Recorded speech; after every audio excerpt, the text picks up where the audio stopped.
Bienvenue à Tech et Transmission. Ce soir, à la radio, Michèle Paquin, votre co-animatrice de DigiWoman.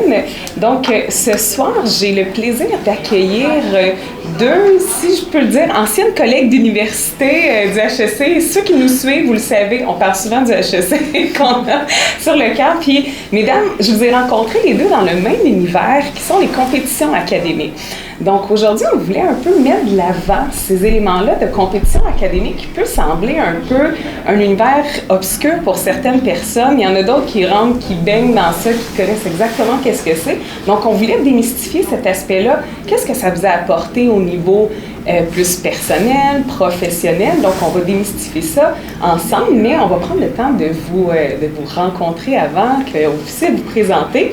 Donc, ce soir, j'ai en fait deux consultantes. Marie, c'est consultante senior SAP, et Laura, qui est aussi notre ambassadrice chouchou chez DigiWoman, qui est consultante aussi SAP. Les deux, vous êtes chez Ernst & Young. Puis, donc, je vais commencer avec toi, Laura, si tu veux commencer un peu ton parcours, qu'est-ce que tu fais, puis comment tu t'es amenée un peu à travailler là, mais aussi t'impliquer dans les compétitions? Oui, bien sûr. Ben, j'ai commencé mon parcours, en fait, à HEC. Oui. Donc, j'ai fait mon BA en analyse d'affaires, technologie de l'information, et j'ai fait le parcours mixte, donc j'ai aussi étudié en marketing. Je dirais que dès ma première année, là, j'ai vraiment baigné dans le monde des compétitions, et dans le fond, j'ai fait le parcours Agir, puis dès, je pense, le premier mois, on a fait faire une compétition interne dans notre groupe et tout, donc c'est là que... Laura, excuse, je t'ai coupé comme ça, mais parle-moi un peu du parcours Agir pour les gens qui ne connaissent pas, parce que c'est un parcours super intéressant qui peut peut-être intéresser certaines personnes qui sont à l'écoute. Oui, bien, le parcours Agir, en fait, c'est un parcours où, dans le fond, à HEC, tous les étudiants font un tronc commun, donc on a des cours de base qu'ils doivent faire. Puis, lors de ce tronc commun-là, en Agir, en fait, on approche l'éducation d'une autre façon, donc on fait les cours inversés. Donc, c'est-à-dire qu'au lieu d'avoir des cours traditionnels, si on peut dire, où est-ce qu'on va en cours pour apprendre, on apprend un peu à l'inverse. Donc, à la maison, on étudie, on lit, on fait nos lectures pour arriver prêt en cours. Puis, en cours, on apprend par l'apprentissage. Donc, on fait des mises en situation, des case studies. C'est vraiment, on met en apprentissage tout ça pour solidifier ce qu'on a appris de façon préalable. Donc, c'est les profs qui font rien. Bon. Non, ils sont vraiment là pour nous guider. Puis, honnêtement, c'est vraiment trippant comme expérience parce que étant quelqu'un qui est un peu comme hyperactive, j'aime ça un peu le fait de ne pas être assise pendant 3 heures à écouter les cours. Je peux vraiment être active dans mon éducation puis baigner pleinement là-dedans. Donc, c'est une belle expérience. Puis, c'est ça. Donc, j'ai gradué tout récemment, là, en décembre. Puis, j'ai commencé à EY en janvier comme consultante. Puis, c'est ça que tu disais, c'est ton parcours Agir qui t'a amené un peu à faire aussi des compétitions, c'est ça? Définitivement. Au début, j'étais un peu, quand j'ai commencé mes études à HEC, j'étais un peu, je suis toujours, mais un peu plus gênée, puis je me voyais vraiment pas faire des compétitions, étant donné mon profil. J'étais un peu gênée de parler devant la classe, donc je m'imaginais pas de parler devant un jury, des coachs et tout, mais en étant forcée, disons, d'avoir fait cette première compétition, d'avoir embarqué dans cette aventure, ben ça m'a vraiment fait tomber en amour avec l'adrénaline, puis tout ce que j'en retirais. Donc, c'est ce qui m'a fait plonger dans ça. Ah, c'est vraiment super. Moi, à l'époque, quand j'entends ça, parce que le programme Agir n'existait pas à mon époque. Je dis, c'est exactement le type de programme que j'aurais aimé faire, là. Maryse, vas-y. J'ai fait la première classe Agir. Ah oui! J'ai fait partie de la première cohorte Agir au HEC, mais j'avais fait des compétitions même au cégep. Donc, j'avais déjà eu la piqûre rendue là. Fait que Agir était vraiment pour moi. Donc, j'ai fait aussi mon bac à HEC en TI. J'ai fait la même spécialisation, mais pas une mixte, fait que complètement TI. Puis par la suite, j'ai aussi fait un micro-programme en développement organisationnel, mais je suis aussi chez EY. La consultation technologique m'a vraiment attirée. C'était vraiment parmi mon parcours, puis moi qui aime les compétitions, ça fonctionnait. Donc oui, maintenant à SAP, fait qu'on fait toutes les deux un peu de processus, on parle encore devant des clients, donc la compétition, ça nous a aidé à ce niveau-là. C'est exactement ça qu'on va en venir, de qu'est-ce que ça vous a apporté, tu sais, déjà, parce que, puis si on veut peut-être mettre la table avant de qu'est-ce que c'est une compétition académique, parce que on parle de compétition académique, mais concrètement, qu'est-ce que c'est quoi, à quoi ça ressemble, puis l'environnement. Je vais peut-être commencer avec toi, Laura, si tu veux. Pour quelqu'un d'introverti, comme tu disais. Oui, mais je peux le présenter du point de vue de participant, parce que c'est ce que j'ai fait le plus récemment. Mais dans le fond, une compétition académique, typiquement, c'est une entreprise qui va arriver avec un problème, puis qui va présenter ce problème-là à comité organisateur. Puis, en tant qu'étudiant, on se fait présenter, dans le fond, dans différentes disciplines de notre choix, ce problème-là. Puis, normalement, on a 4 heures, 3 heures pour résoudre ce cas-là. Donc, d'arriver auprès du client avec une stratégie. Donc, c'est vraiment c'est ça, une fois qu'on arrive là, on fait un pitch d'une vingtaine de minutes pour présenter notre stratégie. Donc, on doit développer normalement dans un temps de résolution de 3-4 heures une analyse du problème, penser à une solution, présenter à la façon dont on va implanter cette solution-là. Puis, c'est ça, les impacts, donc analyse financière, puis les retours par rapport à notre stratégie. Donc, c'est ça. Puis, espérer avoir un podium même. Tant qu'à être là. Tant qu'à être là. Puis même, Maryse, toi, tu es aussi juge. Tu vas aider, parce que Laura, tu as continué à t'impliquer aussi comme mentor. Puis, Maryse en a fait, puis tu es aussi juge. Fait que tu as aussi l'envers de la médaille, parce que maintenant, tu travailles, c'est ton travail de faire de la consultation. Puis, est-ce que probablement que tes conseils ont changé ou vont changer en fonction de ce que tu fais aussi en ce moment? Oui, bien, je pense que c'est l'ensemble, puis des compétitions, ça a plein de formats. Donc, il y en a des 3-4 heures, j'en ai déjà vu des 1 semaine, j'ai déjà vu les à la maison, des 24 heures. Fait qu'il y en a vraiment pour tout le monde. Puis ça, je pense que c'est important de le dire parce que des fois, un 4 heures, c'est vraiment, vraiment plus stressant que si on a 24 heures pour y penser. Fait que pour des gens, exemple, qui peuvent commencer par, bon, mais tu as 1 semaine avec un cas à l'avance. Des fois, c'est moins stressant qu'avoir juste 4 heures pour la commencer, mais c'est correct. Puis on fait nos erreurs, puis je pense que c'est pour ça qu'il est important d'avoir des compétitions. Mais je pense que j'en ai tellement fait de compétitions, puis j'ai tellement vu de cas, puis j'ai tellement fait d'erreurs que c'est ça qui m'aide dans mon travail. C'est que je me dis, j'ai déjà fait cette erreur-là quand j'avais un gros filet de sécurité qui s'appelle les compétitions académiques. Fait que maintenant, dans mon travail, c'est comment s'adresser à différentes personnes de différents niveaux dans une entreprise. C'est quelque chose qui a été appris par les compétitions parce que même des fois, si on fait des compétitions qui sont en technologie, on a un panel de juges, puis il y a 1 personne sur 6 qui est capable de parler technique. Fait qu'elle est capable de verbaliser une stratégie, comme Laura l'a dit, elle est capable de verbaliser une stratégie TI, mais très, très, très simple pour que tout le monde la comprenne sur notre panel de juges. C'est quand même une compétence qu'il faut acquérir. Mais ça se fait avec l'expérience. Oui, non, mais c'est ça. Puis cette expérience-là, tu l'as sur le terrain, mais comme tu disais, c'est un beau parallèle. Le terrain peut s'apprendre aussi à travers les compétitions académiques. Tu fais des erreurs, mais tu as un filet de sécurité un peu. Puis, aujourd'hui, justement, je vous parlais, vite fait, on avait un panel, puis il y a une des panélistes qui a dit, on dit tout le temps le droit à l'erreur, mais eux, ils disent le devoir à l'erreur. Parce que si tu te trompes pas, ça veut dire que tu n'essaies rien non plus. Fait c'est sûr que, on dit tout le temps, oui, on a le droit à l'erreur, mais concrètement, il y a des erreurs qui se font, mais il faut aussi savoir essayer de bifurquer ou de se rattraper puis d'apprendre de ça aussi. Puis c'est vrai que l'apprentissage à travers des cas, c'est quelque chose qui vous amène à apprendre de certaines erreurs. Puis fait que c'est un bon apprentissage.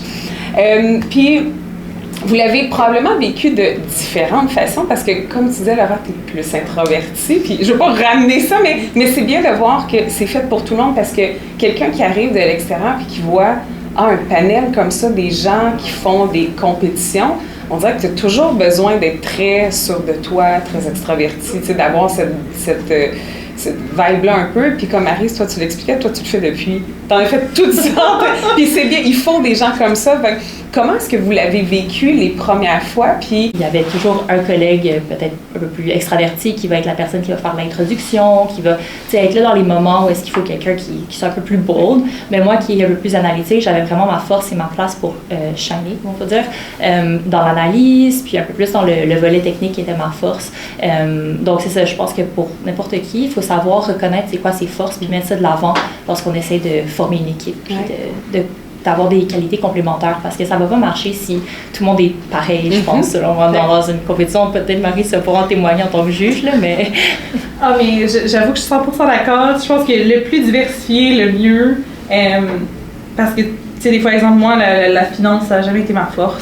Puis d'avoir quelqu'un qui adore la finance puis qui mange la finance, j'aimais savoir. C'est mon équipe. Mais c'est super important. Puis comme Laura l'a dit, il y en a qui sont plus extravertis, il y en a qui sont moins introvertis. Tu sais, faut voir une bonne balance. Puis je pense que la confiance, tu sais, ça se gagne avec les expériences. Puis des fois, sinon, ça peut juste être le fun d'être parti avec une gang d'amis puis de faire la compétition ensemble aussi, tu sais. Oui, c'est vrai. Oui, c'est vrai. Exemple, on pense souvent, à des grosses compétitions comme le REFAC, les Jeux du commerce. Puis là, il faut gagner, il faut des podiums peut-être. Mais il y a plein d'autres compétitions où on voit, tu sais, des gens, exemple, un 24 heures, c'est pas avec n'importe qui que tu veux passer 24 heures dans une chambre d'hôtel. Mais c'est vrai.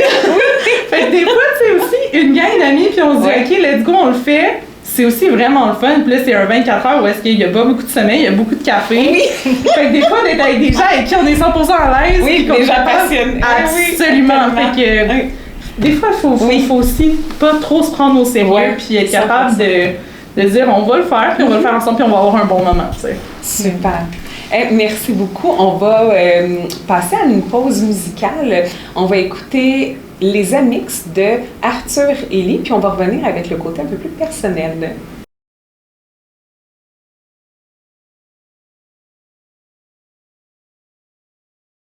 Et de retour à Tech et Transmission avec Marie et Laura qui sont consultantes chez EY SAP. Donc, mesdames, on parlait juste avant la pause musicale des compétitions. On a mis un peu la table de qu'est-ce qu'une compétition, comment est-ce qu'on monte les équipes également, mais nécessairement, vous en retirez quelque chose de personnel, j'imagine, si on en fait, puis si on aime ça également.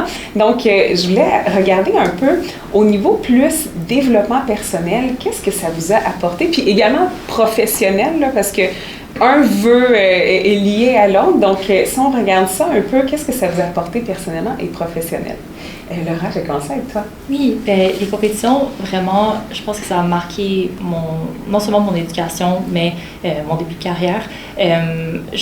Je trouve que les compétitions, c'est tellement une belle façon de mettre en apprentissage qu'est-ce qu'on voit dans les cours. Je disais, pendant que je faisais toutes les compétitions du REFAC, les compétitions internationales, j'avais l'impression que j'apprenais plus, quasiment plus, quand je faisais des études de cas, parce qu'après, je pouvais relier ça à ce que je voyais dans mes cours.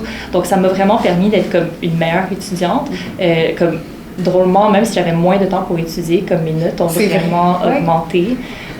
Donc, ça a été vraiment un des impacts. Puis après, en termes de quand j'ai commencé mon stage, j'ai remarqué que ça m'a vraiment donné un bon avantage comparé à peut-être certains qui n'en avaient pas fait, mais tout le monde est différent. Mais pour moi, d'avoir ces compétences-là, d'être capable de penser rapidement, de développer, d'analyser des problèmes dans un contexte sous pression, puis de travailler avec des outils comme Excel, PowerPoint de façon très efficace, ça m'a vraiment avantagé.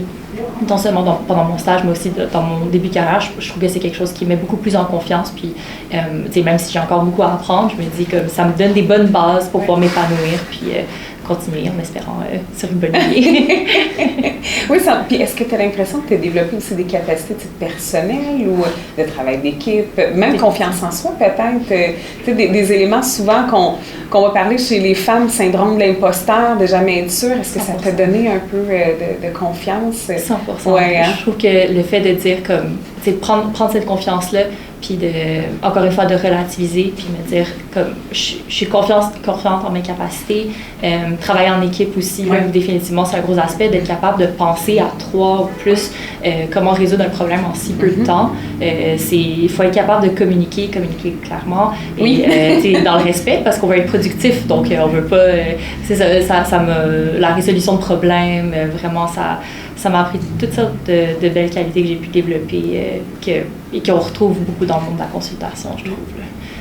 Super. Maryse? Mon Dieu, un peu la même chose. Moi, je vois vraiment les études comme une boîte à outils, puis tu sais, plus on fait ce genre de compétition-là, j'ai l'impression qu'on développe cette boîte à outils-là, mais comme x10 versus un bac normal, juste parce que on a vu tellement de façons de gérer un projet. Donc, c'est quand même non négligeable comme impact que ça peut avoir sur une carrière. Ah, tout à fait. Puis c'est un bon point que tu apportes. Ça peut justement être une façon aussi pour les entreprises de se rapprocher de l'écosystème de l'école, puis de pouvoir voir aussi, si tu le vois comme juge, comment l'étudiant va pitcher aussi, c'est sûr que ça a une incidence naturelle sur l'implication. Puis on le disait, l'implication en général, mais c'est extra, tu sais, c'est parascolaire, c'est en plus de ce que tu fais ou du travail aussi, c'est quelque chose qui s'ajoute parce que ça fait partie, mais tu le disais, tu étais plus performante ou tu avais des meilleures notes comparativement quand tu faisais des compétitions. Qu'est-ce qui amène ça? Mais je dirais que, tu sais, j'ai fait des compétitions, mais aussi, comme je travaillais toujours au moins 15 heures semaine. Donc, tu sais, d'être capable de jongler le travail, les compétitions, les études, ça t'apprend à être vraiment stratégique parce que ton temps libre est extrêmement limité. Donc, en ayant moins de temps, du moins pour ma personne stratégique, parce que ton temps libre est extrêmement limité. Donc, en ayant moins de temps, du moins pour ma personne, je trouve que ça me force à être stratégique, organisé, puis à vraiment allouer un bon temps, comme à chaque minute, pour d'être productive le plus possible par rapport à mes études. Donc, avoir moins de temps, c'est versus quand tu n'as aucune restriction, tu peux juste être comme « Ah, je vais étudier plus tard. » Nous, on disait tout le temps, si tu as quelque chose d'urgent à donner, donne-le à la personne la plus occupée. C'est tout le temps le guideline. Mais tu sais, puis c'est vrai, jongler avec ton temps, puis de prioriser aussi ton temps, parce que quand tu as trop de temps, là, tu finis par tout laisser faire. Puis c'est un peu ça, comme tu disais, dans les entreprises, Maryse, au niveau aussi de l'implication, tu sais, dans l'entreprise, oui, tu fais ton travail, mais il y a toujours un extra aussi. Pas qu'on demande, c'est pas obligatoire, on ne demande pas, mais tu vas voir que les gens qui vont avoir probablement été impliqués à l'école vont le faire naturellement aussi au travail. Absolument. Ouais. Que ce soit, exemple, on fait beaucoup d'événements sur campus. Tu sais, aller faire des réseautages, c'est habituellement, on demande qui veut lever la main, qui veut y aller. C'est tout le temps, tu sais, un peu, je peux pas dire tout le temps c'est les mêmes, mais ceux qui étaient impliqués, ça se voit que je pense qu'on veut redonner à l'école aussi, parce que nous, on a eu ces opportunités-là. On avait des consultants, on avait des professionnels qui sont venus nous voir puis qui ont pris de leur temps puis de faire du bénévolat pour venir nous voir. Je pense que c'est important pour nous aussi de retourner puis d'offrir ce temps-là aux étudiants actuellement. Donc oui, c'est super important. Définitivement. Merci. On tire déjà à la fin, mesdames. C'est super intéressant, surtout quand c'est des sujets qui me passionnent comme ça. Auriez-vous un conseil peut-être même aux jeunes étudiants qui seraient à l'écoute par rapport aux compétitions ou même sur le marché du travail? Oui, pour commencer, n'hésitez pas à foncer. Tu sais, des fois, s'il y a des opportunités que vous pensez que vous n'allez pas nécessairement être capable de faire ou que ça paraît trop loin ou hors de votre zone de confort, n'hésitez pas à foncer puis essayer. Le pire qui puisse arriver, c'est que vous n'aimez pas ça, puis vous pouvez toujours réévaluer en cours de route, mais le mieux qui peut vous arriver, c'est que vous allez vous trouver peut-être une nouvelle passion, puis vous développer en tant que personne. Je pense qu'en sortant de sa zone de confort, c'est vraiment, ça apporte beaucoup. Donc, n'hésitez pas. J'allais dire la même chose. Je pense à autre chose. Mais oui, foncer, essayer, toujours un peu se pousser, être proactif dans ce qu'on veut. Tu sais, des fois, c'est juste la petite porte qu'on savait pas qu'elle était là, mais on parle, on connecte avec les gens. Puis, tu sais, le nombre de personnes que j'ai rencontrées grâce aux compétitions ou mes implications étudiantes ou mes implications au travail, tu sais, je pense que c'est des gens que j'aurais jamais connus autres que ces implications-là. Puis, c'est des personnes super importantes dans ma vie, que ce soit personnelle, professionnelle. Donc, connecter avec les gens, aller plus loin que juste les barèmes, je pense que c'est important. Génial. Merci beaucoup, mesdames, d'avoir partagé votre expérience et votre temps. Puis on va mettre également sur nos réseaux sociaux vos contacts, si jamais on peut vous contacter sur LinkedIn. Et j'en profite rapidement pour dire qu'on lance également la branche Women of SAP avec DG Women. Donc ça tombe bien, mesdames en SAP, mais pour ceux qui veulent se joindre, vous allez pouvoir le découvrir sur notre site Internet. Donc merci beaucoup et à la semaine prochaine. Merci.